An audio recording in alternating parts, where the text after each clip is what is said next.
না না, ইতিমধ্যেই বহুবার ডেকেছেন, আমি সশরীরে উপস্থিত হয়েছি, সহযোগিতাও করেছি, তথ্য যা চেয়েছিলেন তাও দিয়েছি। দেখুন, 2022 সালের ডিসেম্বরের লাস্টের দিকে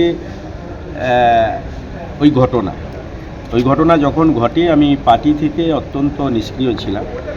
শুধু তাই নয়, আমি প্রায় 19 সাল থেকে এ পর্যন্ত আমার থাকা, খাওয়া, ঘুমানো সবটাই, আমার পরিবার সবটাই আমরা কাঁথিতে থাকি। ঘটনাস্থল থেকে কাঁথির দূরত্ব প্রায় 60 কিলোমিটার।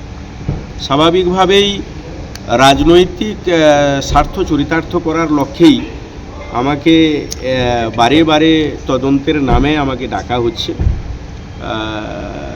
নিশ্চিতভাবে আমি সহযোগিতা করছি, আগামী দিনেও সহযোগিতা করব, সত্যের জয় হবে। আগামীকাল তো সেই ডেটটা রয়েছে, আপনি কি যাবেন? হ্যাঁ, নিশ্চয়ই যাব।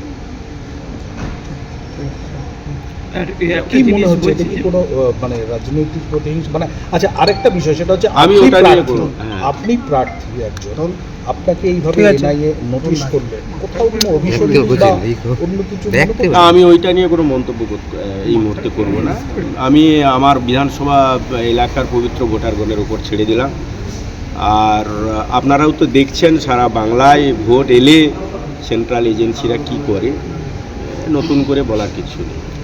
আপনি গতবার নির্বাচনে সন্ত্রাসের ইঙ্গিত করছেন, এবারে কি পরিস্থিতি মনে হয় খুব শান্তিপূর্ণভাবে যাতে হয়, আমি পবিত্র ভোটারগণের কাছে সেটাও আমি প্রার্থনা করছি এবং আবেদনও করছি। সেই পরিবেশটা কি তৈরি হয়েছে বলে মনে হচ্ছে?